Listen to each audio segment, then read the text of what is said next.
Have you ever had the feeling that you knew what someone was going to say just before he said it? Or have you ever walked into a strange room and had the sensation that you'd been there before? Well, if you have, you've taken a small step beyond. Now watch a giant step.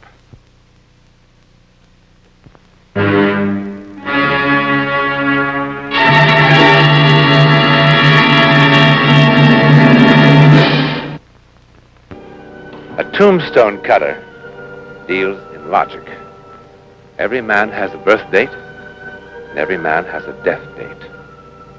And it's the function of the stone cutter to engrave these vital statistics in their natural order. Now, this seems so self-evident that it needn't even be discussed. I urge you, remember this stone cutter. All right, that's water over the dam. Get rid of Jameson. Never mind about his contract. He's got a price. Pay it and drop him.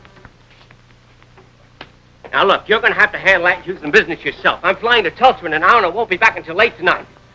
Tony! Now, look, tomorrow won't be any good either. I'm tied up all day.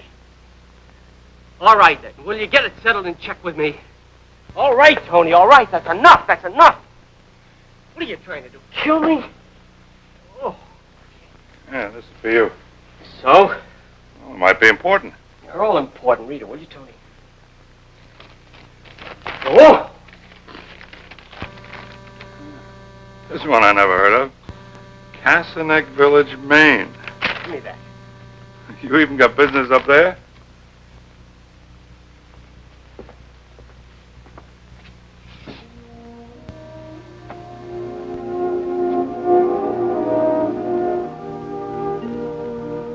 Bad news? My father, he says he's dying. It's a shame. How long has he been sick? How would I know? When do I ever hear from him except once every 6 months he sends a card wanting to know when I'm coming back for a visit. When do I ever get time to visit anybody? He lives there, I live here. I send him checks, he sends them back. Now this. I'm dying, come tomorrow. Maine's a long way. You gonna fly? Done.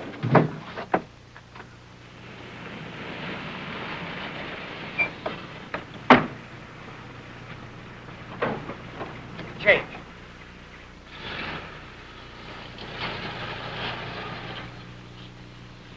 Dan, come over here, boy. Ain't in no condition to go to you.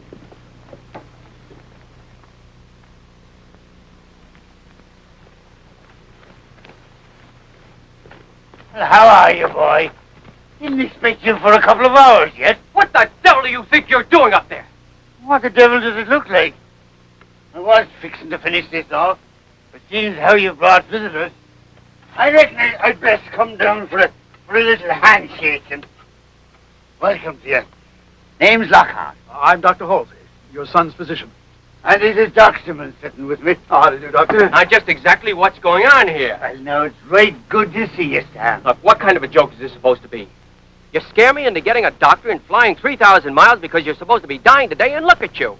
He's young yet, boy. What are you talking about? Up on a ladder painting a house? And you there, telling me tomorrow it'd be too late. Reckon it will be. Well, have you made a diagnosis, Doctor? You could call it that. Dying up on a ladder painting a house. I don't know of any plan that a man has to lie down to die. I was sort of planning on visiting with you, not arguing. Ain't much time left for arguing, you know. Oh, Pop, what do you want to talk like that for? What do you want to try to scare me with a trick like this for? Oh, are you sick? Are you feeling bad? No, never felt better in my life, as a matter of fact. Examine him. Take him in the house and examine him. And if I find that this is just an idea of yours to try to get me here... No call for so much shouting, boy. Don't remember how you used to be so much of a shouter. Used to be more quiet like. Look, I didn't come here to discuss... Give him a thorough physical. Do I have permission to examine your patient, Doctor? Oh, go ahead. Make you feel better than if I just tell you what I found. Mr. Lockhart? Sure.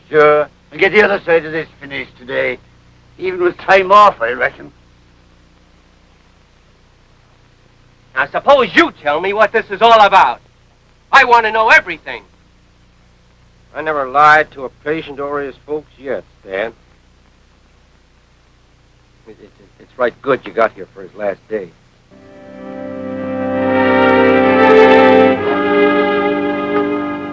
Well? Well, his heart's about as good as yours or mine. Blood pressure's probably lower than yours is at the moment. His muscle tone is extraordinary for a man of his years. Reflexes normal, kidneys... In other words, there's nothing wrong with him. Well, Doctor, have I overlooked something that you found? Nothing there. All right, I've had enough. Now, suppose you tell me what makes you or him think that he's going to die today. No. Don't tell him, Doc. Show him. Maybe I ain't seen this son of mine for under 15 years, but I'll wager he ain't changed that much. Talking about something never proved nothing to Stan. He's got to be shown. Show me what, Pop? What are you talking about? Doc will show you, and then you'll know. And then maybe we can quit this arguing and have that little visit together. Go on, Doc. Take it there.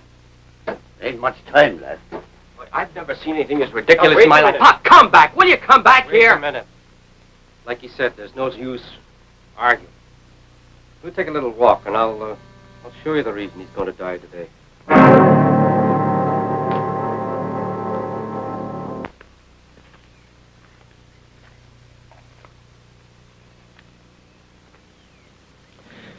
The thing he wants you to see is right here.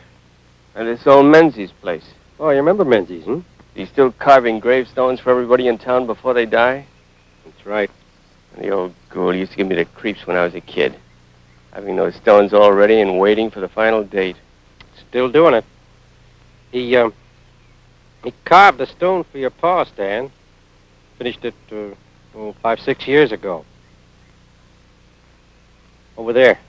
All right, so he carved the stone. Your pa's stone is different from the others, Stan.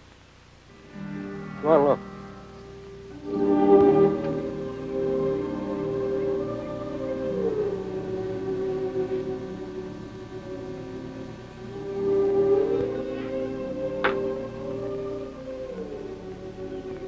Like I said, your pa's stone is different from the others.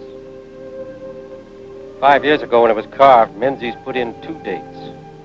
Birth and death. Born July 10th, 1883, and died September 7th, 1957. Businessman like you must keep dates in his mind pretty good. Today is September 7, 1957. All right, Doc. The joke over now? Now, listen, Stan. Never mind. I know what you're going to say. I remember some years ago, Menzies put a death date on a man's stone before he died, and the old geezer died on that day. And everybody talked about it for a whole year. But that was a coincidence, and you know it. A year or two after you left here, Menzies did it again. A woman. Oh, she'd been ailing for a spell.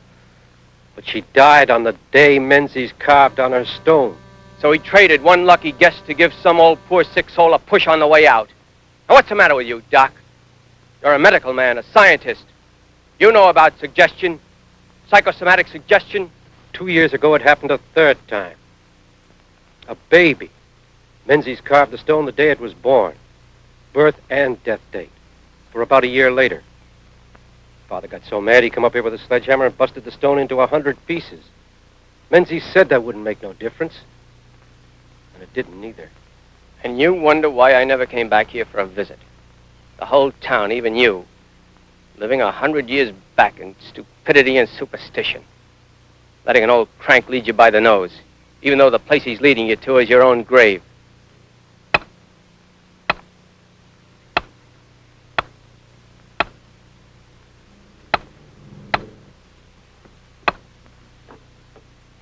My name's Lockhart. Sorry about your pa, Mr. Lockhart. Got a phone here? I am. You get in there and call my father and you tell him this thing is a fraud. Ain't no fraud. Get on that phone. Can't stop death with a phone call. All right, what do you want? Well, it'll do for a start. How much money do you want to call up this ridiculous act of yours? I carve the truth when I know it, Mr. Lockhart. I don't like it none. Your pa's a good man. I'll give you $500. Take it and break up that stone and call my father and tell him the joke's over. Maybe you think you can buy yourself a lie with money, Mr. Lockhart. But it ain't going to change the truth. Go back home, Stan. Spend some time with your pa while there's still time.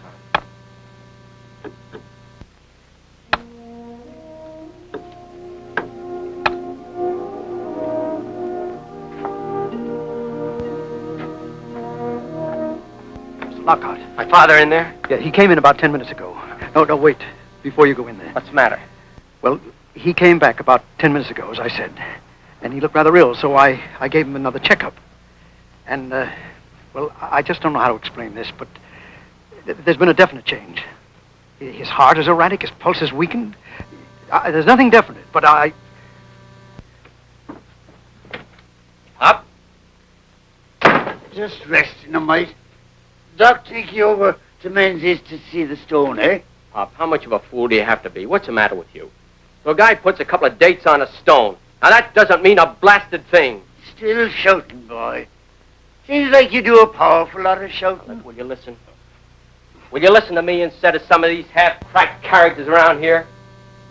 Now, you're not going to die because some crank puts a couple of letters on a stone. Those other things, call them coincidence, call them suggestion, they don't mean a thing. What's all this you do back where you work, boy? It keeps you so busy. You got a short time to catch up on a long while. Now, Pop, we've got all the time in the world. If you just... Making money, I guess, judging by that fancy doctor. And them checks you send me every month. I can afford to send checks to a man who sends them back uncashed. Made you mad, didn't it, by doing that, eh? Well, they were for you. No, not for me. More for you. You got a name for it here. Conscience money. I don't want you having me on your conscience, boy. Now, look, Pop, let's get this straight. I don't have anything on my conscience. Now, maybe you have. Maybe that's why you think you're dying, because somebody says today is your day. But I don't. Always kept thinking you'd come back, Stan. Before now, I mean. Figured we'd get a weekend in fishing up at the Rangeley's. Now, look, Pop, we've got more important things to talk about than the fact that I didn't come back here and fish and you got a grudge. I ain't got a grudge, boy. No. Well, you used to cash the checks. You used to cash them all up until that Christmas when I said I was coming back for the holidays. Then just because something came up and I couldn't make it, you started sending them back.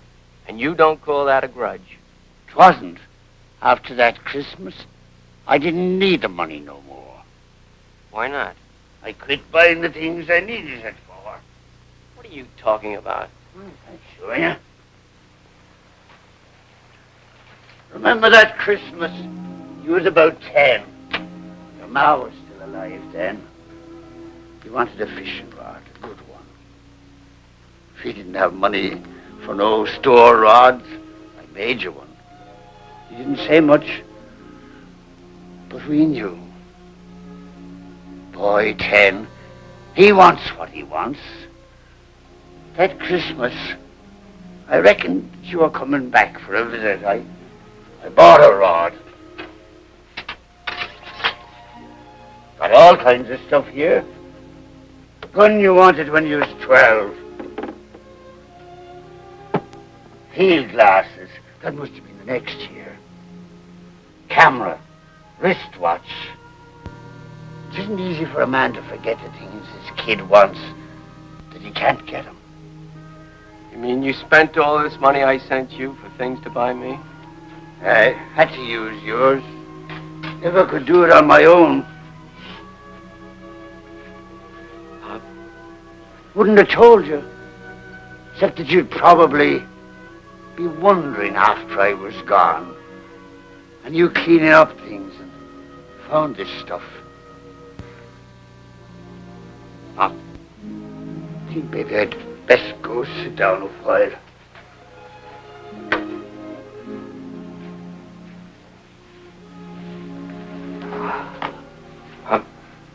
Yeah, boy. September September too late to go fishing in the range, Lise? Yeah, September's too late. And we'll do it this spring. Or maybe you can come west with me. Or if you can't do that, then I can come up here weekends and we'll go in the spring. I mean it, Pop. I know you do, boy. Remember that horse we had, Pop? Remember how you told me to water him every morning and every night and how I forgot? And one day how he died? Yeah.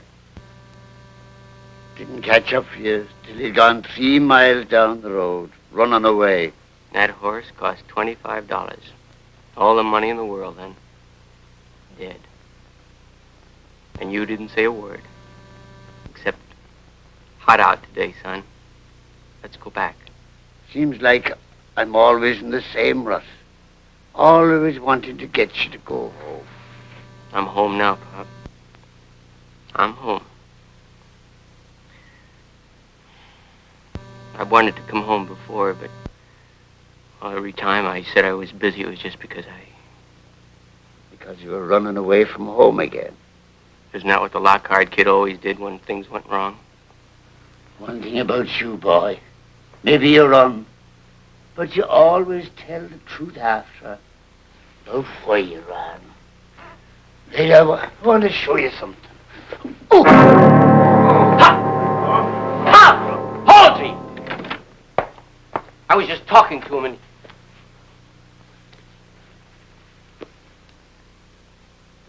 Cardiac seizure. But I can't understand it. His heart was in fine condition this morning. It still is. He's going to be all right. Just save him. I'll do what I can, Mr. Lockhart, but he's dying. That should ease the pain. I've given him some morphine and a stimulant.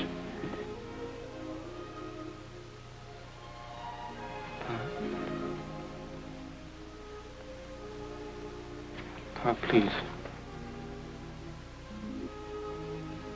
See, I'm not shouting.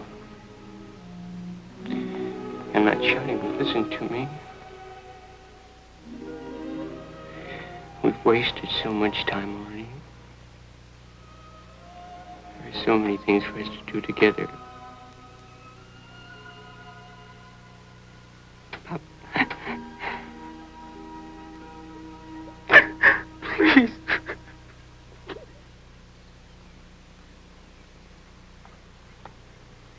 You know, Doc Simmons told me about that headstone. And I keep telling myself, why, this is United States, 1957. It's not Haiti, not the jungle. We're here. Had nothing to do with a headstone. It was his heart. Yeah, I keep telling myself that, too. But his heart was okay this morning. He was in fine condition. Other people in good condition have been hit with a heart attack, too. Yeah, I know that. Tell me something now. Those 3 cases, they weren't substantiated, were they? Well, I mean, now if they were, if this man could really call these names, why, there'd been some publicity about it. The newspapers would have carried the story. I can see you don't know much about towns like this, Halsey. Even if Menzies did what they said and brought the dead back for an encore, nobody outside this town would ever know about it. They guard their town and their secrets as if it were pure gold. Why, then, you think those 3 cases were authentic? I think it's time you stopped asking questions and started doing what I paid you to come here to do. Now get in there and help him.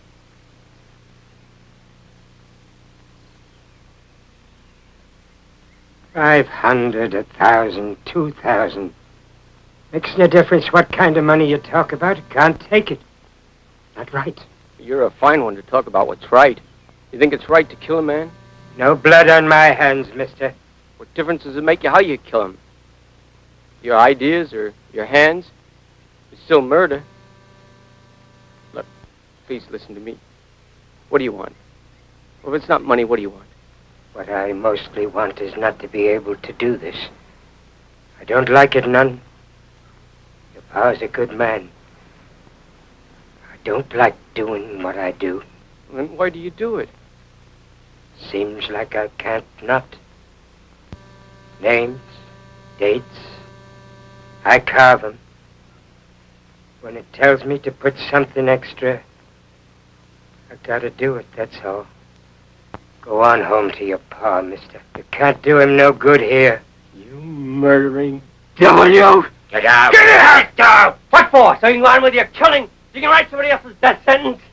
Huh? Get out! Please. Listen to me, please, please. My father's dying. Look, I just want to go home and tell him there's no stone, that there's a mistake. Please, listen. I said get out! All right. I'll go now. But I'll be back with someone to stop you. I'll be back. I'll be back. I'll be back. I'll be back. I can't do that, Stan. I know how you feel, but I can't do that. Why can't you? It's murder, isn't it? Why can't you do your job and close up Menzies' place and throw him in jail where he belongs? Why can't you do your job? My job is law, Stan, not persecution. You sit there and talk to me about persecution. Who's persecuting who? What about Menzies? Can't you understand, Sheriff, my father's dying? What does it take to get a town to do something about this? What does it take to stop a man like Menzies? Tell me what I can do. What anyone can do and stay inside the law, and I'll do it. I can't throw a man in jail for carving a date on a stone. If I could, it would do no good anyhow. What are you all, dead in this town? Is that why you don't care if a man killed because you're dead anyway? Standing there letting a thing like this happen? How can we stop it? You tell me that. The father of that baby that got burned, he felt like you did. He came in here like you now, shouting at me to lock up Menzies. But I couldn't. Then he went out to the stone yard and smashed his baby's tombstone to bits. It didn't change a thing.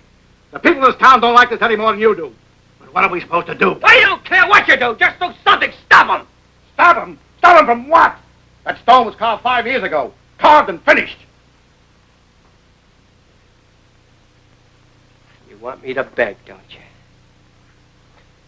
Just like everybody else in this hick town, you want to cut me down to size and make me beg, huh? All right, I'm begging. Just stop him, will you? Arrest him, run him out of town, do anything, please, but just stop him, will you? I've wasted a lot of time. My pup and I, we've got so many things to do together.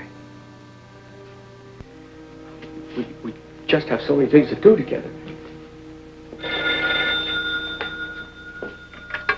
Sheriff Allen speaking. Hiya, Doc. Yep. Came in a while ago. I'll tell him. Look, just get Menzies to come with me to Pop's, will you? Now, that's not breaking the law, is it? Huh? Just get him to say it was a mistake? Stan, that was Doc Simmons called. Sorry, Stan. Your pa's gone.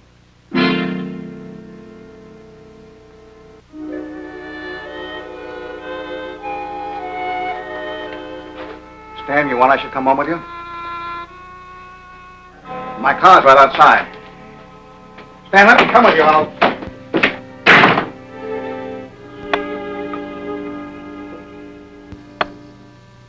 My father's dead. I figured.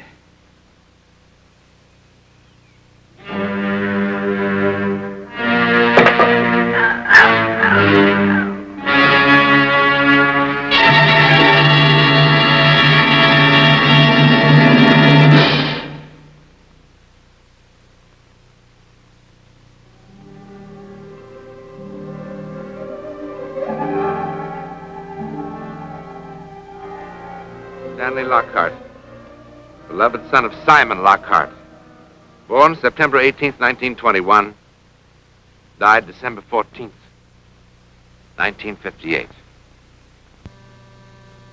Died, executed by the state on that day for the murder of Peter Menzies, stonecutter.